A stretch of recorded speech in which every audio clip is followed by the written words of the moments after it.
let me get this straight. Your preseason bold prediction was he was going to be a shutdown defender, and then he had the league worst -3. Is that what you're trying to tell me right now? Something like that. Something like that. You're listening to the PuckUps podcast. It's time to hit the ice with Brian D. Felice. Welcome into episode 42 of the PuckUps podcast, Bridgette. The PuckUps podcast. It trips me up. I had Scott on recently, and it was very difficult to not say the skate podcast. But right now, I am joined by WEEI writer and one of my two favorite skate pod co-hosts, Bridgette. Thank you for being here. He's not here. You can say what you want. Start off with some of the World Championship conversation. Obviously, James Hagens, Alex Steves, Mason Lohrei for Team USA, Fraser Minten for Team Canada. They played earlier on Thursday. This is coming out on Friday. And you and I discussed with Scott, but it was a bit of a disappointing game in terms of Bruins prospects. Fraser had a quieter day, but James Hagens only 7 minutes of ice time. Yeah, and nothing in the third period. So that was obviously you and I and Scott, we were all watching it knowing we're going to try to analyze it and talk about it later. So we're trying to glean information about the player, and he's just not even getting on the ice. So it was tough. And I think I won't say he was misused. I'll say maybe he was failed in a way, because you do dress him, you do give him a chance in the lineup, and then you take it away. And I just worry that this was almost a similar ending to the way things ended with the Bruins, where he starts, he's given his chance on the wing, he's playing with the new kids line, and then he's scratched, right? And then he wasn't scratched in this Worlds game, but he was benched for the third period. So interesting tournament for him, though, because it was up and down. Well, it started low, and then he got put to center, and he was getting second line minutes. It's like, oh, wait, things are trending, and then right back down today against Canada. Obviously, really tough team to have to go play against for somebody that age. You are playing against Sidney Crosby and Tavares, and they had legit. They had a legit roster, more so than the U.S. did. So it was definitely a decision to keep the younger guys out of the play, especially once they got down. Yeah, and it feels like since Hagens has turned pro, certainly he started off in Providence and then to Boston, now to World Championships with Team USA. He's been judged a lot by people for not having a ton of production, but I've been telling you and Scott and listeners all along, like it's his details for the most part have been pretty good, and it feels like he's had a shorter leash than some. It made sense with the Bruins because he was coming into a situation, he was the youngest player, but even with this Team USA over in Switzerland, there are some prospect caliber players that I feel like had a bit of a longer leash than Hagens, and he hasn't had a ton of production, sure, but he still has had some defensively reliable play, and he's been driving play and creating chances. So I'm confused why his lease has been so short. And I definitely didn't have him playing on the penalty kill before the power play on my bingo card in the World Championships. But for some reason, a player like him, he needs to be playing, more frequently at 5-on-5 and on the power play. Creative players get their confidence and their touches on the power play. So to be not getting a ton of power play time in Boston, the brief time he was there, and none with Team USA, I just feel like, I know it's a team sport, but if he's going to be on the ice, if he's going to be on the roster, I just feel like his skill set, even at 19 years old, even as an unfinished product, it's not being optimized to help his game, but more importantly, to help the team's game around him. I just feel like he's an asset that they're not putting him in the best situations, even though he's young and very much still developing. Yeah, and you feel that way about his usage at Worlds as well. Obviously, that's part of the frustration. It's like, okay, the line combo he's on doesn't necessarily make 100% sense. The not playing him on the power play, for him, it just must be really frustrating. And I go back to his year at Boston College. And think about that, because I was at many of those games for my other job, broadcasting Hockey East. And, so I have to watch the games live. Sometimes I have to catch up and watch them, on the app after they happen if I was doing another game. But I saw so much of him this past year, and he's obviously a great power play facilitator. If you watch clips from him in college, you can see that. Him and Dean were both great on the power play this year. Letourneau actually led Hockey East in power play goals, but he is smart. He is, I think, maybe smarter than people give him credit for. I know that one of the labels that every coach and Sweeney and everybody has put on him is good hockey IQ, but I feel like they don't let him have the kind of flexibility to use it, if that makes sense. Like, they don't give him enough runway to be creative without getting in trouble. And it makes sense in the playoffs to not do that. I agree with, if you really didn't feel like this was the time for him to have that extra room, that's okay. I did think he was probably a better option in the playoffs than others that ended up in the lineup, but that's a different conversation. But he is really smart. And I think there's a term you always use, Brian, and I don't even know where it comes from, but the kids' gloves. The wind. Kids' gloves. I don't know what that means, but I know you like to use that one. And they treat him like he's like a little brother, kind of like, oh, what are we going to do? He doesn't know what he's doing yet. Let's give him a timeout for a second and he can watch over there while we all do the grown-up stuff over here. Yeah, I thought you were going to make fun of me again with the caution to the wind phrase that I get wrong, apparently. I learned today from Bridgette and from Scott the proper usage of the phrase caution to the wind. It means not showing caution. So I thought that's what you're going to bring up again. But yes, kid gloves, it's difficult because everybody talks about, especially a lot of the old timers, that it's NHL is not a developmental league, and it's not. But you do have to players that are making their NHL debuts, you have to give them a bit of a leeway to learn on the fly, because that's the only way you do learn. There's no such thing as a finished NHL product prior to getting to the NHL. So that is something that I expect going forward next year with Hagens and the Bruins. I understand I may not have agreed with it the whole time, but I did understand the playoff element to it. But I look at this World Championships and how he was used in the first 3-4 games he played fourth line wing, and just not a situation that a skilled player is going to thrive in. But then he goes to second line center and he looks a lot better, playing about 15 minutes a game in those 2 games. And then against Team Canada, that's why we were so happy to look forward to this game against Canada. And his first shift is a D zone draw, and 20 seconds later he has a chance to get it out. He doesn't, right? So I can't excuse that. And it turns into a Canada scoring chance from the slot, we'll call it. One mistake, and the next 5-on-5 shift he's out there, or he should have been out there with his line mates, he's benched for Lafferty. And it's like other guys make mistakes the whole time, and they go right back out there. So it's you have to allow kids to make mistakes if they're going to be in the lineup. Otherwise, don't have them there.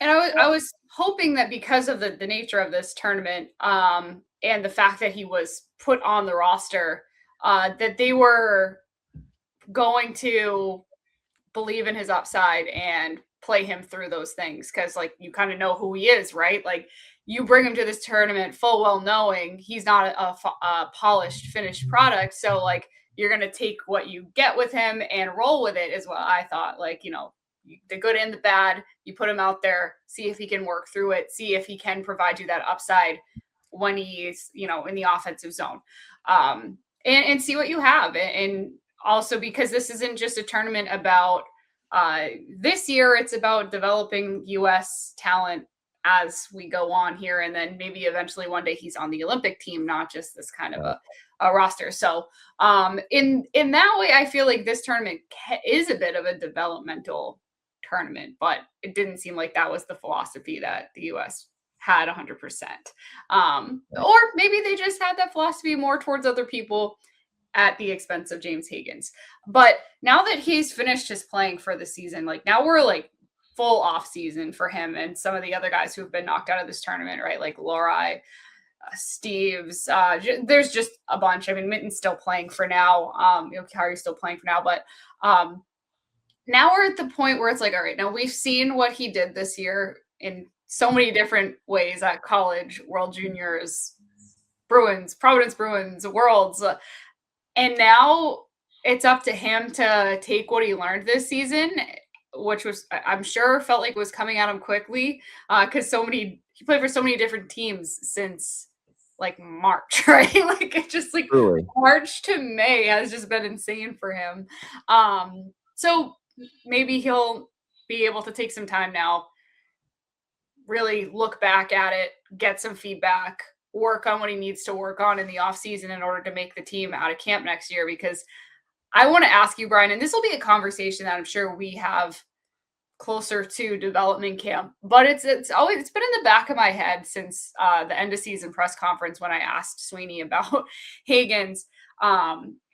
It was the comment that he made of like he'll have to make the team, and I'm just wondering if you're at all nervous that there's what percent chance do you think he starts out in Providence again? Because it's not a 0% chance, and obviously a lot of it's up to the player, but to me it would be really detrimental, I think, to start him there again next year. But are you worried about that at all? Because that little voice in the back of my head saying, we're not out of the woods yet on this one, I think. Yeah, no, it's a good question. I can't sit here and say that I'm 100% certain he's going to be on a team to start next year. I'm like 95 plus, but you just never know with the Bruins. You really just don't. And we'll see what kind of off season that they have. But I would expect him to be on the team. But what I don't want is for him to be on the Boston Bruins, but being a 13th forward. I don't want him being on the 9th floor half the season. I don't want him playing 4th line wing.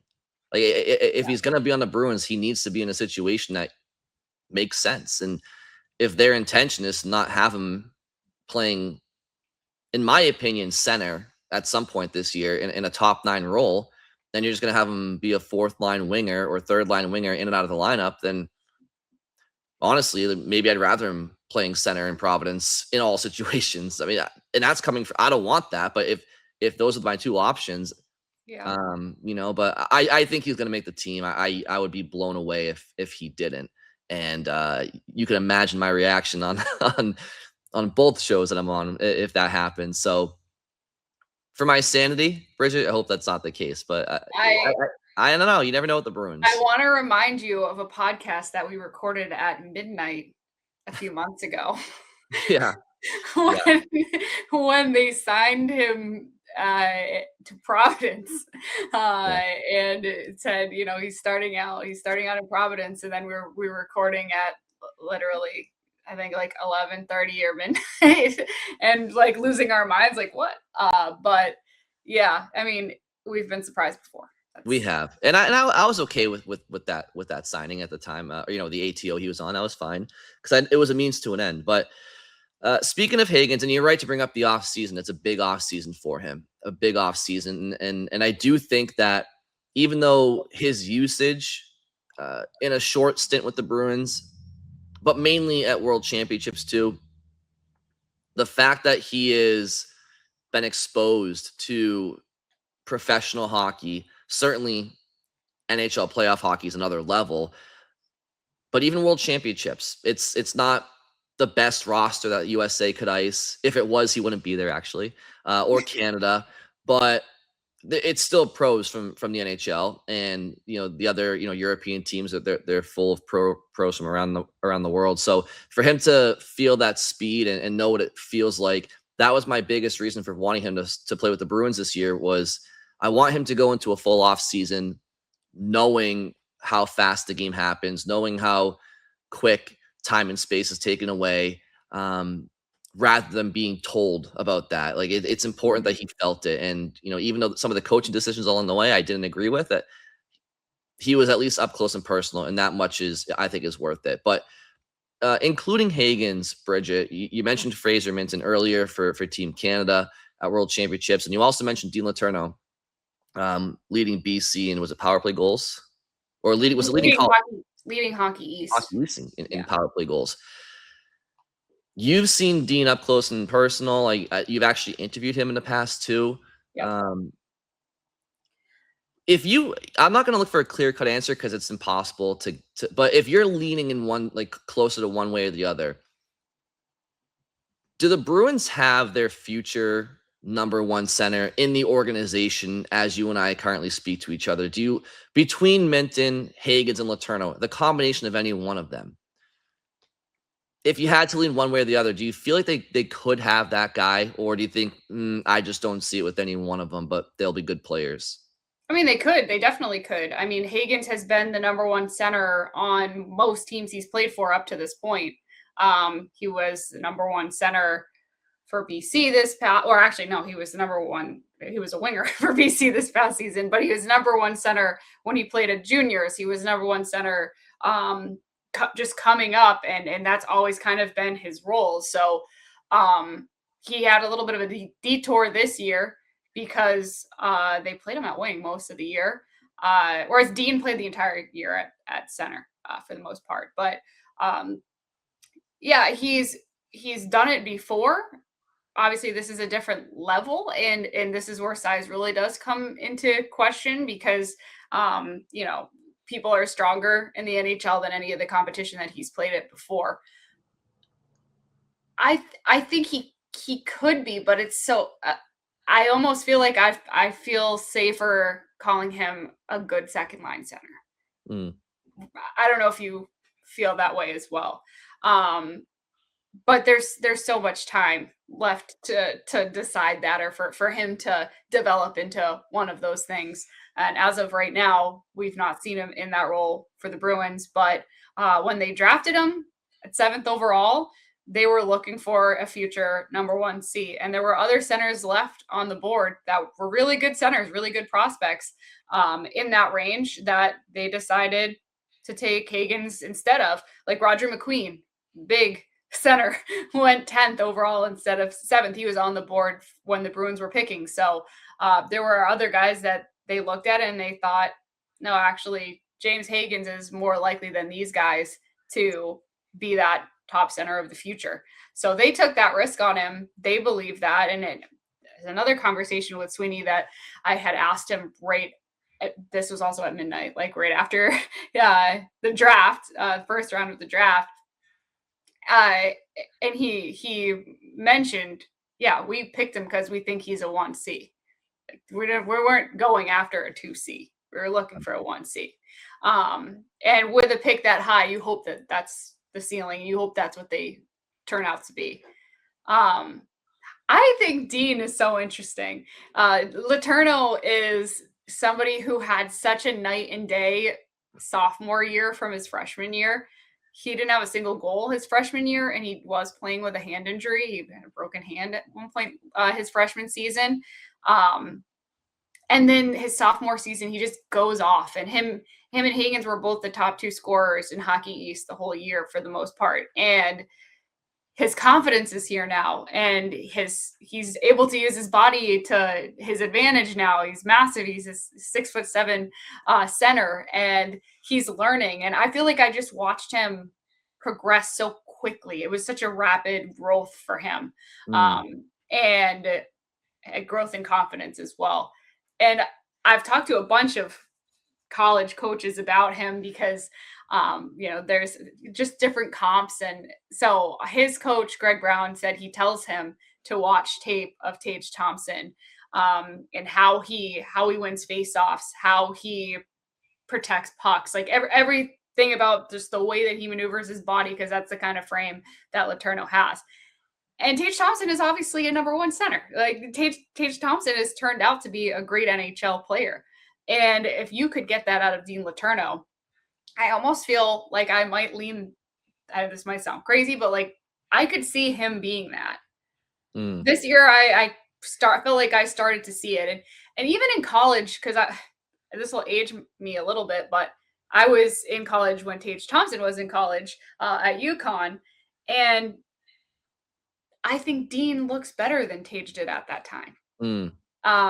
And Tage learned a lot also once he made it to the NHL. He worked on his shot more.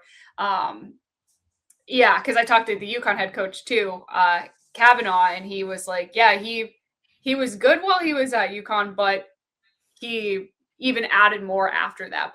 But in my mind, I think Letourneau may be ahead of the curve that Tage Thompson was at in college. So that's encouraging to me. Oh, totally. And Dean has something that you can't teach, which is size. And but with that being said, you have to learn how to utilize that size and that reach. Sometimes when you're that big, you feel like Bambi out there, right? Like your limbs are so long. Maybe you have a goofy stride because of it, or you can't, pucks that you can't really handle them in tight because you're so lengthy. But it really feels like he took major strides last season in learning how to utilize his body and get bigger, stronger. But his release, Bridgette, like, if you go back and just watch his highlights from last year, I don't really think any outside of one or two of his goals were garbage goals. They were all just like really strong one-timer releases or curl and drag releases, and they were just lasers to the top of the net. And that's a dangerous thing when somebody with his size and skill can start to learn how to utilize it. With the way the NHL is going, it's a faster, more skill league. It's not as rough and tough as it was in any of the past generations, 70s, 80s, 90s, 2000s. He's not going to be battling Zdeno Chara or Chris Pronger or Scott Stevens in front of the net. Like when he's in the NHL, he's going to be battling it's a different game.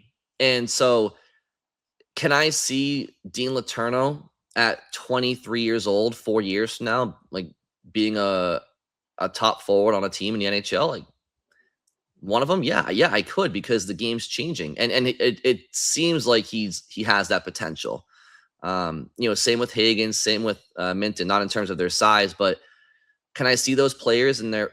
I mean, Minten's only 21, right? And he's already kind of in a top 6-ish role with the Bruins. I mean, what's he at 23, 24? What's Hagens at 22? Like, they're so young. They have a ton of potential. I am encouraged by their potential. Do you think they could have 3 1C caliber guys? Yeah. Do you think that they're all 1Cs? So you get 3 first lines coming in the future, centered by Hagens, Letourneau, and Minten. Yeah, I don't know about that, but could the combination of the 3 of them turn out to be 1? Maybe. I mean, I'm either way, I'm encouraged by the 3 of them as prospects. I mean, Minten is, do you want to call him a prospect at this point? I guess maybe he still is. I don't really know, but last year with Dean was just very encouraging, and Hagens for his youth, like his details have been so encouraging, to say the least, in very early action of pro hockey. So I think patience is required when watching these players. Like, they're still so young.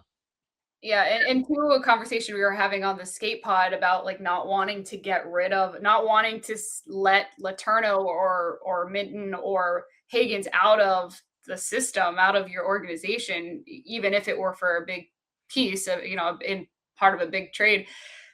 I am so intrigued as to what Letourneau could be that I really would not want to watch him develop for somebody else. You know what I mean? Like, he's in St. Louis and he's now their top center or something like that at some point in the future. I feel like that one would hurt to have to watch him do that somewhere else. And but I think the good news is his value is pretty high at this point, right? His stock has risen from, well, certainly from what it was last year. And to the point where people, maybe they're like, maybe we should have taken a chance on that kid at, we had a slightly higher pick. Like, we had a late teens pick. Maybe we should have taken him instead of someone else. But yeah, he's also a good kid. We've had him on my show This Week in Hockey East, and he was funny. He was a good interview. Nice kid. And he's going back to BC for next season, pretty much confirmed. I'm pretty sure Greg Brown said it. I don't know if he was supposed to, but yeah, pretty sure he's going back for one more year, and or potentially 2 more years if he wants to go the full 4 years of college. But yeah, I want to see him. Can he do even more as a junior? It'll be interesting because college hockey, the best players normally they don't make it to their junior year. So he's kind of maybe more of the big fish on a BC roster that will have a lot of younger guys. Yeah, I look at it as his team next year, right? Is Teddy Stiga going back or is he going pro? I don't know that one actually. But I mean, even if he's going back, like I still kind of view it as Dean's roster. BC's losing; they lost Hagens, Gasso, Jelvik, like so we'll see. And he's their leading returning point and goal scorer. So right, and also Bridgette, like I feel like it says a lot about his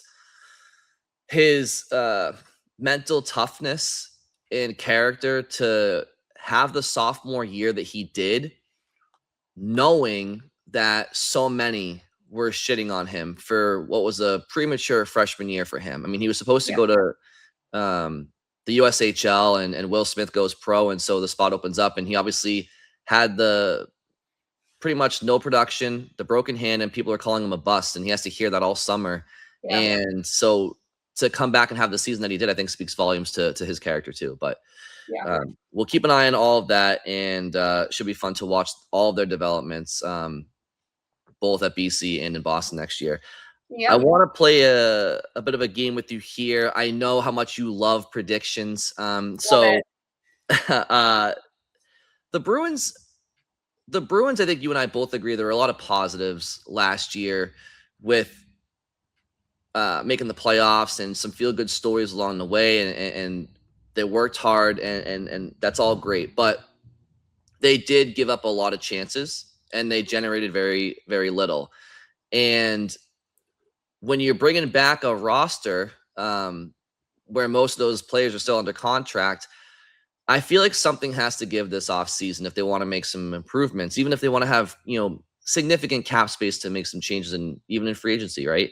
So I tried to put a list together of players that I realistically think the Bruins have a decision to make on either re-signing them or if they wanted to maybe explore a trade with them, i.e., I'm not going to name Elias Lindholm because I don't think anybody would take him right now, and he has a full no move. So I'm not going to name players like that. And I'm curious if you think the Bruins, should prioritize keeping the player or maybe exploring other options. So we'll start off with some of the free agents, both UFA and RFA. And we'll start off here with Jordan Harris. Mm-hmm. Do you think the Bruins will prioritize re-signing him or not? I would think that of the list that you're about to go through, he probably is, he's not going to demand a lot of money like that. That's a contract that you can probably do. It's such an unfortunate thing for him this season that the injury took up as much time as it did. He really did not get a chance to show what he was. He made the team out of camp and then got injured. What was it, like 8 or so games into the season? It may not even have been that much. So he just was out while they were making their case to get into the playoffs. And he comes in eventually in the playoffs and immediately, has a bad turnover and that may be a sour taste that's left there, but he really didn't get a chance this year. So if you believe in the player that you thought you got like at the beginning of the 2025-26 season, maybe you still believe in him enough that you're like, well, he still can be that. And it wouldn't be a big contract. So prioritize, I don't know if it's the right word, but I could see him being back. Okay. Yeah, I'm with you on that. Okay, Matt Poitras, RFA. Well, they'll bring Poitras back, yeah. Okay. Yeah. Let's do Andrew Peeke, UFA. This one I think is interesting because I genuinely don't know if it's going to be possible to get someone else. Like we saw it last year with Jokiharju. It felt like Jokiharju, who they traded for at the deadline at the end of his contract, they were like, this could be somebody that we put here, but he almost just felt like it was a placeholder to get through the end of that season. And then they were hoping to maybe upgrade in the offseason, but nothing was available in free agency. And they're like, well, we got Henry right here. We're going to sign him again because what options are there? And I feel like there could be a situation like that with Peak. I do wonder what other teams value him as. And I just don't know if there's going to be an upgrade, an affordable upgrade out there. So I actually could see them bringing Peak back. They have a bit of a log jam there if they did, because you still have Jokiharju there. Yeah, I like Peak more than I like Jokiharju, but obviously one's under contract and one's not. Right. Well, you know what, Bridgette? I'll give you some creative freedom because your favorite Finn may be on this list, so we'll get to that in a little bit. How about Victor Arvidsson? I believe his projected contract, according to AFP Analytics, was 2 years, 4.9, which in that situation, I think it's I think it's very fair for the Bruins to want to bring him back, but if he wants, term and top dollar, I don't know if I believe that projection. But what about Victor Arvidsson? Yeah, that projection might be, based off of what someone his age.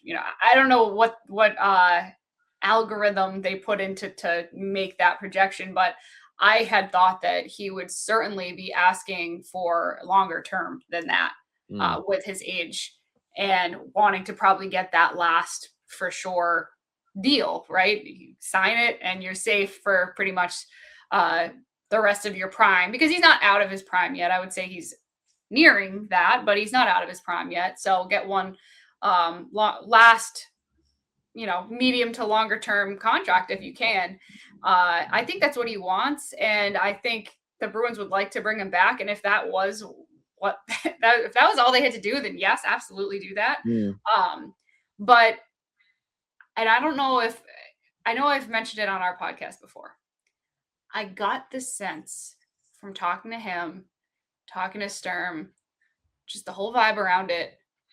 I got the sense he's not coming back. Okay, just reading body language. Reading between the lines. Okay, I think, yeah. Well, I don't know why if I'm him, I would settle for 2 and 4.9. Like I mean, if there's something better out there, which I think somebody would give him more than that, but we'll see. I think we're on the same page there. If it is the 2 and 4.9, then yes, but anything more than that, I just don't think it makes sense for either the team or the player to have a longer term situation. I want to be clear. It makes sense for Robertson, but not for the Bruins. Yeah. I want to be clear. I wish they could keep that second line together. Yeah. Like that second line worked. Maybe this then forces you to think about getting an upgrade in your top 6, because you're going to have to fill a role in the top 6. Can you go find something a little bit better? But Arvidsson certainly had a good year. He did everything Sturm wanted him to. It was like he was a proud dad watching his son succeed. They had a good relationship, and they just kind of meshed what Sturm wanted to do, Arvidsson could do, and he was a good fit here. And I had originally thought maybe he would take a little bit of a discount to stay in a situation that is good for him, but I'm just not. I'm not convinced at this point. If I could just explain it the way it's in my head, I want you guys to understand what I'm saying, but I didn't get a whole lot of confidence. Yeah, from those conversations. Okay. Well, that's all we need to hear. Your gut feeling is that he's going to want a little bit more and probably go somewhere else. All right, let's go to some players that are still under contract, right? Like I mentioned, the Bruins have a lot of players under contract, so I don't see them bringing back the identical team plus one RFA. I think that they're going to try to get creative and make some things happen this summer. So they'll need some cap flexibility to do so, and maybe there's some hockey trades that involve some of these players too. But let's go to and again, I chose players that they have movable contracts, and or they could potentially bring back some value because other teams may covet them. So let's start off with Casey Middlestad. He has a cap hit of $5.75 million and a 9-team no trade list, and he's got a year left on his deal. Do you think the Bruins will explore moving on from Middlestad? There's no rush here. These players are all under contract, but I think that there's a few guys that are under contract that lend themselves more to being part of a trade, and he's one of them because his contract is expiring soon, and so is Zacha because his contract is also expiring soon. So they're in this window of, as people always talk about, trying to get something for them before they become free agents, if you can, or do you want them to be part of your long-term future? So for Casey, it's deciding, is he here for you in the next 4 or 5 years? If so, you got to extend him. If not, this is the time that you would have to be looking to trade him. And to me, I feel like he was good this past year, but I just don't really know how much long-term they want him to be a pillar here for the next 5 years with a new contract. And I don't know. I lean more towards them choosing that route for Zacha than Middlestad. I would agree with that. Well, with that said, let's just go to Pavel Zacha right now because he's on the list as well. So Zacha has a cap hit of $4.75 million and an 8-team no trade list. Now, again, similar to Middlestat, a year left on his deal. So the Middlestat one, I don't think the Bruins view him as part of their long-term future. That's just me. That doesn't mean they'll trade him this summer. Maybe they'll revisit it at the trade deadline, or maybe they're okay with him, walking at some point. I don't think they are either, Brian. And I just want to throw this in to back up that statement. Sturm had at different times in the season said things about Middlestat, including he scratched him a few games earlier in the year. But just that he still had a little bit of fight that he needed, right? He still needed just to battle a little bit more, but he overall, I think, had a good year. But I never saw the team maneuvering players to be oh, we really got to get Casey going, or we really got to put this person with Casey because that's really going to get them going. It's not like with Pastrnak where you put anybody with Pastrnak and it's all right, that this is it's all about the production here. But I don't know. Can you think of a time where Casey Middlestat got moved somewhere to help with? No. But Zacha does. Zacha gets moved around to try to help spring other people. Yeah, on that second line, Middlestat to me felt like the kid in the group project in school who, he gets the A, but he did the least, and then Zacha's the one who did all the heavy lifting, and Arvidsson was there too. But yeah, it feels like to me Middlestat just isn't a long-term player in Boston. So now it's okay, then how can you optimize that asset, right? Are you gonna let him play out his contract and then let him walk for nothing, or are you gonna try to get something for him when you can? Now, whether that's in the offseason now or at the trade deadline, it's this has been my problem with the Bruins at times over the years is they let assets, they let them cook too long and they either lose them for nothing or so. Because, and I understand not wanting to get rid of players when you're a playoff team and you have a locker room morale to account for. I get it, but sometimes it's really difficult to not be short-sighted.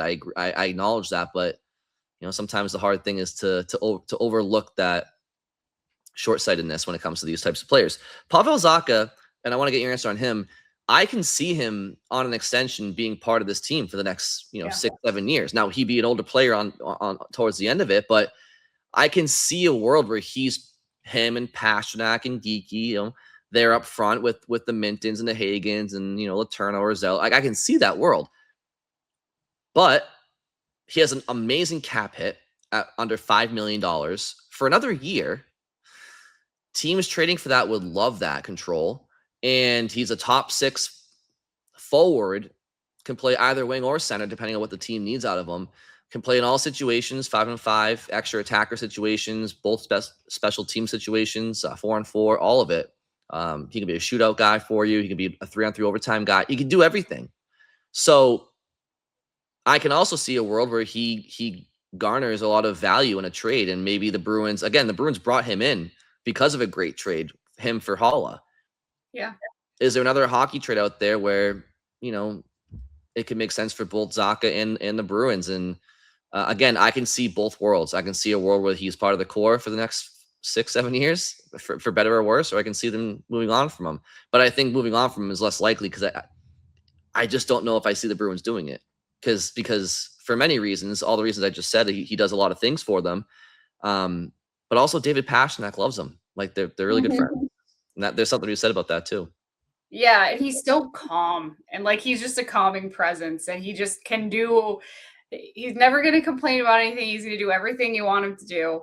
And he was a good addition in that hockey trade for Howla a few years ago. They got his contract has just been one of the most reasonable contracts that are there. I mean, he's allowed you a little bit of flexibility, which you then went out and spent on the last home probably, but he does allow for that. And his contract will be bigger. His next contract is going to be an increase from that. But he deserves it. I mean, he's going to get that somewhere. I personally think he's such a good fit in Boston. They should be willing to give him, that extra pay to keep him. And I don't know. Maybe I'm biased as well, because I just think he's a good guy. He's easy to deal with. He's nice. He's very consistent. So I personally would like them to try to find a way to keep him and keep him with the idea of him maybe being there to help that next phase of guys that are coming up with Hagens and Letourneau, and always an option to put him next to Pastrnak too. That's true. Okay, we'll do a couple of more here. Some of these are easier than others. Let's do Mikey Eyssimont, making 1-4, no trade protection, 1 year left. Can you get a late round pick for him, or some way? Can you move on from him this summer? I think you've kind of put yourself in a position where you have one or two too many roster players for Boston. Right. And maybe he ends up in Providence, but if you did want to try to move him out, yeah, can you get a 6th round pick for him? But it does feel like he might be the odd man out, just because you just signed Steves, who obviously could end up in Providence as well, but you risk losing him to waivers. You now have Hagens, who's come up. You added Reichel.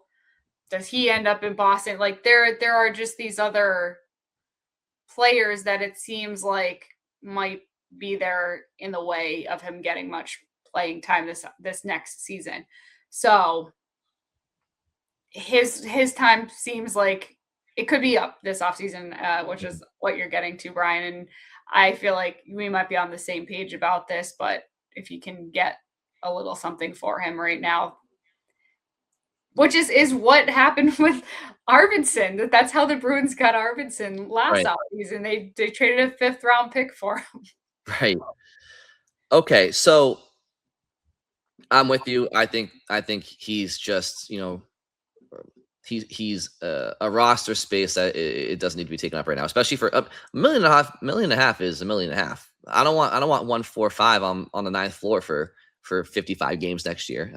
Yeah. But I know it's not huge money, but all right. So this next player I'm going to say is Sean Kuraly. And I ask you because Mikey Eyssimont is not in the way of Matt Patra, in my opinion, especially playing center ice. Sean Kuraly is. I think that a lot of fans saw Patra play between Kastelik and Jeannot for a couple of games, similar to how Fraser Minten did for much of the first third of the season. And it looked really good. And let's be honest, great pro, great player, for the Bruins throughout both of his tenures so far, in terms of being a leader and somebody who works hard. But Sean Kuraly lost a step last year. He lost a step. He's a reliable PKer, but those guys you can come by. So I would like to see Matt Poitras playing center ice for the Bruins next year, and I wouldn't even care if it was a fourth line role because I think the way the NHL is going, that's okay to have a speedy, fourth liner who has good IQ. And I look at the Bruins roster and I just okay, Mikey Eyssimont isn't preventing Matt Poitras from being a fourth line center. It's Sean Corrali, and could the Bruins move on from Corrali, who has a year left on his deal at $1.7 million, no trade protection? I actually have positive feelings about both Corrali and Poitras. So like, I don't look at this, and I'll explain what I would do, but I don't look at it as, Corrali lost a step and he's not as good. Or I think he's really good at what they brought him in for, which is PKing, being defensively sound, being a little bit of a pest when he has to be, like fitting into that fourth line identity of grinders, and just being smart because he's been around the game a long time and has learned a lot. He's more of a veteran. So I actually think he really did what they wanted him to do in large part last year. And that fourth line, I agree with, by the way, like last year I agree with, that's kind of why I'm saying like going forward. You know what I mean? Yeah. And then I like Poitras. And so Sean Corrali is not going to be here long term. Matt Poitras, I think a lot of fans are really hopeful that he could be here long term. And if not, you have to make a decision on letting him, trading him somewhere else that he might have an opportunity. But to me, it makes more sense for Poitras to get that opportunity because that's a move that's forward looking. And it allows him to take another step in development, because obviously he started in Boston, but he spent almost the entirety of last season in Providence away from playing NHL games. So I think it would change the identity of that line for sure. But can you still have, that grit when you have two big tough guys and Jeannot and Kastelik right there? Like, I feel like you still got most of that going on, and then you add a little bit of speed and you add a little bit of playmaking ability with Poitras. And I'm all for trying to find a way to give him a chance, give him a spot on the roster, not just for a few games. Try to get him in there for the season if you can. I agree, and I think Matt has some battle to his game too, right? Like he likes to get his nose in there. It's just that he's always been kind of, small and weak at times, and he's gotten hurt. But he's getting older now, so hopefully he's put on some poundage here. Mason Lohrei, he's got a $3.2 million cap hit, no trade protection, 1 year left in his bridge deal. What do you think about Mason Lohrei? I think if there is a trade that gets pulled off this offseason, it probably involves Mason Lohrei heading the other way. I agree. But it depends what they're going for, right? If they're looking to trade for a forward for an upgrade, I could see Lohrei heading out. I don't, in terms of his development, he's kind of been like a confusing one to keep track of, because he's had these moments. Or there was it 2 years ago? There was a preseason episode that we did our like bold predictions, and it wasn't this past year. I think it was the year before. Mm-hmm. And I was like, Mason Lohrei is going to take a huge jump, and he is going to be like a shutdown defenseman. And he's because he has this reach, and he has the physique for it, and he can do it at times. You can see him do it. And then so my prediction was, he's gonna take a big jump, and we just haven't seen that. So clearly my projection of his development was a little bit overblown, but I could get there. Let me get this straight. Your preseason bold prediction was he was going to be a shutdown defender, and then he had the league worst. Is that what you're trying to tell me right now? Something like that. Yeah. Okay. Thought he was going to make a big step, closing out guys, but Yeah, he's a good skater too. His reach, his skating ability, you would think it's, he could do that, but I'm with you. I think it, I think he's a trade candidate this summer, and I've said it before. Like, the Bruins were trading him this past year if Rasmus Anderson was willing to sign an extension. So he wouldn't even be a Bruin right now if that were the case. So one more before we go to our last subject here is Jonas Korpisalo.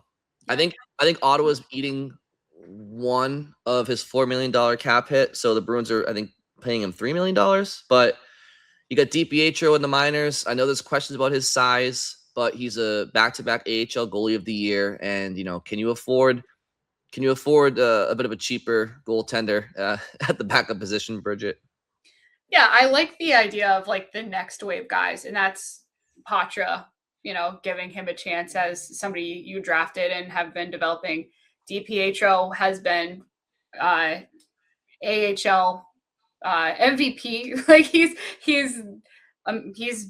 done as much as you possibly can in that role. And it does give you a chance to alleviate a little bit of the cap space, a little bit more money, because he's not going to get that $3 million that Korpisalo has.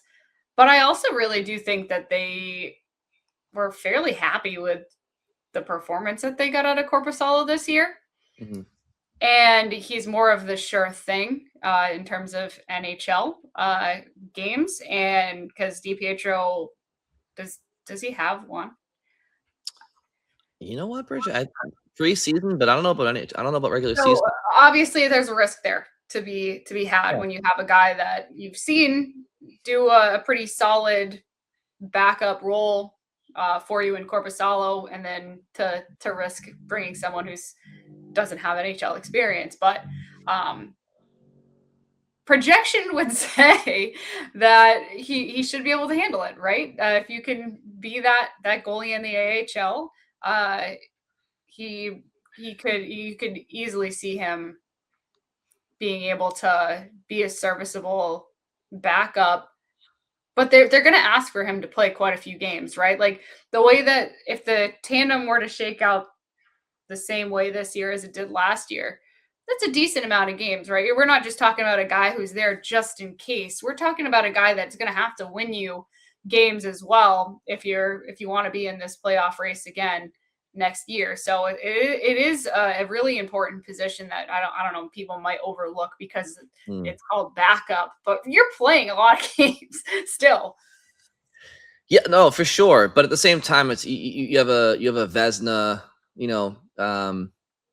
nominee returning, right, as your starter. It's, I just think that if they can, I don't think you need to be spending $3 million for a backup goalie. And again, the Korpisalo element of it, he was collateral damage. Like they had to take him on when they traded Ullmark, which, by the way, that trade, Mark Kaslick, I think we all like him for what he brings to the Bruins, and also it was a first-round pick that turned into Dean Letourneau, and that's still an unknown, but we'll see what that turns into. But Korpisalo was the other part of it, right? Ottawa's like, all right, well, you got to take on Korpisalo. So it's not like the Bruins like identified him as a guy they wanted desperately, and that like they had to take him on in the first place. So if they could find a way to move on from him, I think they'd be willing to do so. But yeah, that's just my opinion. And yeah, it's a risk. It's going to be hard. It's just going to be slightly harder to.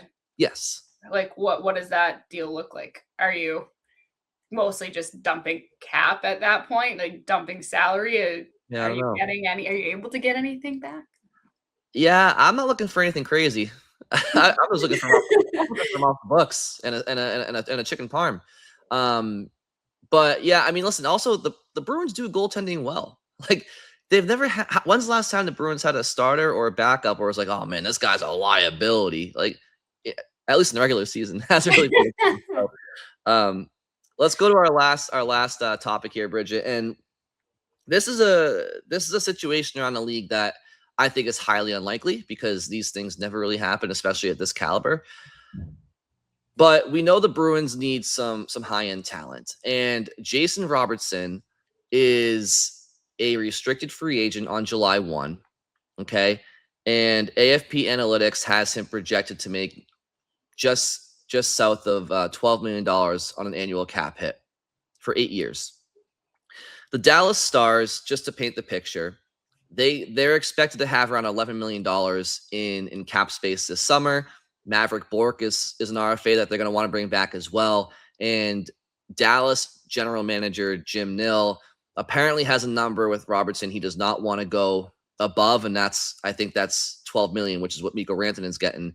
And Dallas is more trying to get Robertson around the $10 million range, $10.5 million range on a cap hit. So there are financial hurdles between the player and the team. And they also had an issue a couple of years back where he held out from training camp for a little bit from his past deal. So can the Bruins pull off the very, very, very, very rare, and with a player of this caliber, I think unprecedented offer sheet and take advantage of this? And Jason Robertson, he has 490 points in 456 NHL games. He's 26 years old. Okay. So he's a legit superstar, for any team he's on. The cost to get Jason Robertson in terms of compensation, draft pick compensation based on the tier of contract he would get, is if the Bruins were to send him a contract offer for $11 million, and then I think it's $939,000 and change, that's the threshold and beyond that gets you into having to give up 4 of your own. That's an important distinction. 4 of your own first-round draft picks in the next 5 years, starting in 2027. So, Bridgette, before you answer, I just want to let people know what this looks like, because the Bruins right now, they have 2 first-round picks in 27 and 28, which means in 27, it's Toronto's, and in 28, it's Florida's, in addition to their own, which means, hypothetically, if the Bruins were able to execute an offer sheet for Jason Robertson, they would do so giving Dallas their own first-round picks in 27, 28, 29, and either 30 or 31, whichever they chose. But they would still have first-round picks in 27 and 28 because they would have Florida's and Toronto's. And the other thing you're not giving up in this situation is your 2026 first-round pick, and you're not giving up a James Hagens or a Fraser Minten or a Dean Letourneau. And a lot of the first-round picks that they would be parting with down the line, they really wouldn't be a part of the Pastrnak-McAvoy window, because they'd be draft picks that are 3, 4, 5 years from now, and then how many years from now from possibly playing. So I raise you this scenario, and Dallas might try to trade him, right? They might not let him get to, they might not be so vulnerable to let a team offer sheet him. Maybe they'll try to trade him, but theoretically, I think the Bruins could offer sheet him, and that would be the cost. What are your thoughts on something like this? My thoughts are 4 first-round picks that have to be your own. So it's it is a high price. It is a steep ask, and like you said, unprecedented, because normally you're talking about, somebody's getting offer sheeted and it's like a second-round pick is the comp, or it's not nearly that. I think it even sounds crazy to people, if you just think about it in like the context of trades, because that's much more common than offer sheets. How many what player in the league would you look at, Brian, and say, oh yeah, the Bruins should trade 4 first-round picks for that person? Potentially a 26-year-old who's a 90-point guy in his prime. Again, listen, I'll be honest. I mean, because first of all, the Bruins could also recuperate some first-round picks in the future by making some other trades down the line if they want to sell off a piece or two. But if you're telling me, and again, I know this situation is very, very unlikely. I get it. But if you're telling me that the Boston Bruins could bring in Jason Robertson at 26 years old, who's going to be a perennial 90-point player for you, and you still have your own first-round pick in 2026, you still have Florida's first-round pick in 27, Toronto's first-round pick in 27, Florida's first-round pick in 28, and you still have Minten, and you still have Hagens and Letourneau and Zellers and all these prospects, and I'm giving up first round picks that you're not selecting from 5 years from now when Pasternak and McAvoy are in their mid 30s, let alone when that player maybe comes to the NHL. Those are the types of futures that if you're the Bruins and you really want to optimize this era, those are the ones you have to be okay parting with, because you've already started to bring in your top prospects that you currently have that we know the names of, and you have your first round pick this year still, and you have first round. You'd be giving up 4 first round picks in the next 5 years, but you'd still have first round picks in 2 of them in the next 2, just because you brought in Florida's and Toronto's, and then maybe you can recuperate another first round pick along the way. This is the type of move that, yeah, it's a hefty price and it's extremely unlikely, but this is the rare type of move where, yeah, you're giving up futures, but they're distant futures, and you still have your current futures and top prospects, and you're adding to, and you still have first round picks in the next 2 years. Just they're not yours, but you still have them. Yeah, I mean, it sounds crazy when you first hear it, because it's like 4 first round picks. Oh my gosh. But when you think about the timeline of trying to get somebody that is a legit top line guy while you still have the primes of McAvoy and Pasternak and Swayman, then you go, yeah, well, how much is that pick 5 years, that first round pick 5 years away from us? Right. How much help is that for us right now? Obviously, I'm saying that kind of facetiously because it's 5 years in the future, but and it obviously can't help you now unless you use it to as a trade piece. But what else could you do with those picks is kind of the other thing I would say. Like, that 4 picks, that's a lot of picks. Could you use 2 to get a top defenseman that you could really benefit from? Like, could you use them in packages in a more efficient way? It's obviously there's, when you talk about that sheer number of picks, that's like an opportunity each time to do something with it, either draft someone to develop, or it's a valuable piece, right? First round picks are extremely valuable. So that's why it feels like it's a lot. It is a lot, but I'm telling you, it's, Jason Robertson's 26 and he's a 90-point player in his prime. Like, you pray that a draft pick could ever become half of that. And I just feel like that might be the most painless way to get a superstar, is because you're not, first of all, they could get Jason Robertson this summer and the Bruins are still drafting in the first round in the next 3 years, because they have 5 first round picks in the next 2, or whatever it is, the next 3. And so if you can bring in a Robertson and you're giving away, distant first round picks, but you still have first round picks this year in the next 2, and you're not giving up your top prospects, like, that's the most painless way to really add a superstar player. Like, would you rather give up 4 first round picks starting in 2025 while still having a first round pick in the next 3 years for Jason Robertson and money, where the cap is just going through the roof the next, couple of years? Or would you rather trade, a 26 first rounder and a Hagens and a Patra and a Zaka for Thomas? And that's really where the issue is on the Dallas side of things, because you only have futures.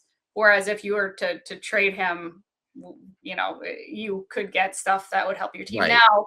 And Dallas is a win now team. They're not trying to take a giant step backwards and just have futures. So that would really suck for them if they ended up with that being the compensation for Robertson, when they really need active guys. Like, they would need a Minten or a Hagens, or they're not trying to wait another 6 or 7 years to get that last one developed. And that would be really a bad situation for them, because they are a playoff team. So they are, but they also, it would help them recuperate first round picks in the future, because they've been going for it for so long. But you're right, Dallas would want to trade Robertson and not do a first round pick. But Bridgette, I appreciate all of your time, and thank you very much for joining me.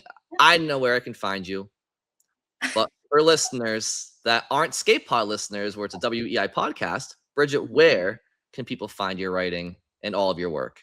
Well, we are in the off season, so fewer places. But yeah, obviously on the Skate Pod with Brian, Bridgette Proulx on Twitter, Instagram. I write for WEEI.com, but like once again, it's a little slower this time of year. But during actual hockey season, I'm also a Hockey East broadcaster for the conference on Nesson, and have a show called This Week in Hockey East that airs Fridays on Nesson. I think we're doing that again next year. We'll see. But yeah, I mean, mostly just look at my Twitter. I normally post, whatever it is I've got going on. Perfect. Well, thank you very much for joining me. And thank you all for listening. And I'll talk to you next week.